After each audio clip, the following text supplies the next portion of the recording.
एक भिखारी आदमी की कहानी है।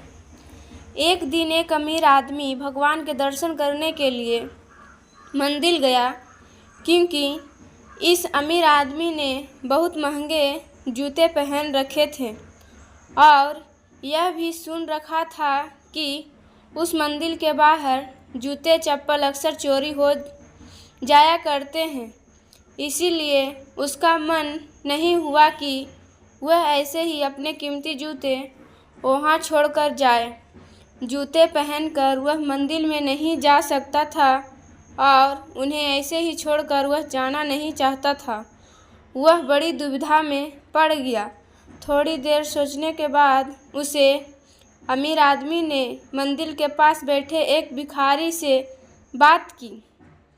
आदमी ने ही भिखारी को उसके जूते थोड़ी देर के लिए संभालने के लिए दे दी।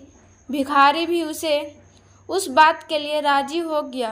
पूजा में बैठे बैठे अमीर आदमी के मन में ख्याल आया कि हे भगवान, आपने कैसी विषम दुनिया बनाई है। मेरे जैसे कई लोगों को अपने पैरों तक के लिए कीमती जूते पहनने लायक बनाया है, लेकिन उस बेचारे भिखारी जैसे अनगिनत लोगों को रोटी खाने के लिए तक भीख मांगना पड़ता है। आदमी मन ही मन भगवान से फरियाद करते हुए बोला कि अपने सभी लोगों को एक समान क्यों नहीं बनाया, अपने सभी को एक जैसी सुविधा क्यों नहीं दी। फिर उसने मन ही मन सोचा कि वापस जाते समय वह उसे भिखारी को 100 रुपया देकर जाएगा। पूजा खत्म होने के बाद जब अमीर आदमी बाहर आया तो न उसे अपने जूते दिखे, नहीं भिखारी। लगा भिखारी किसी काम से कहीं गया होगा, इसीलिए थोड़ी देर उसने वहीं खड़े रहकर भिखारी का इंतज़ार किया।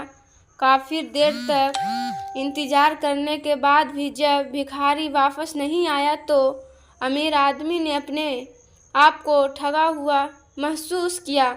दुखी मन से अमीर आदमी नंगे पैर ही अपने घर की तरफ चल निकला।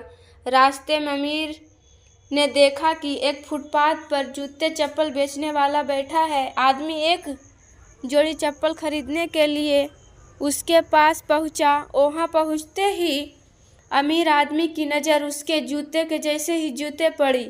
अमीर आदमी पहचाना गया कि उसी के जूते। पूछने पर बेचने वाले ने पहले मना किया, लेकिन बार बार पूछने पर और दवा देने पर उसने मना कि यह जूते उसे एक भिखारी 100 रुपया में बेच कर गया है। अमीर आदमी बिना चप्पल खरीदे मुस्कुराते हुए वहाँ से अपने घर की तरफ नंगे पैर ही चल पड़ा। उसे भगवान से की गई अपनी फरियाद का जवाब मिल चुका था।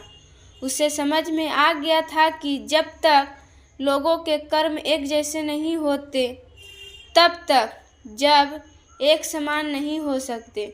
भगवान ने उस भिखारी के तकदीर में 100 रुपया लिखे ही थे, लेकिन कैसे कर्म करके उन्हें लेना है, यह उससे एल भिखारी के साथ में था। वह चोरी ना भी करता, फिर भी उसे 100 रुपया मिलने वाले थे। शायद उसके ऐसे ही बुरे कर्मों की वजह से भिखारी था। तो दोस्तों, ये कहानी कैसी लगी भिखारी का? अच्छी लगी तो कमेंट बॉक्स में ज़रूर मुझे बताएं। और ऐसी ही कहानी सुनने के लिए आपको मेरे चैनल को सब्सक्राइब करना होगा, फिर बेल आइकन भी दबाना होगा। तो दोस्तों, फिर से हम अगले कहानी में मिलते हैं। बाय बाय दोस्तों।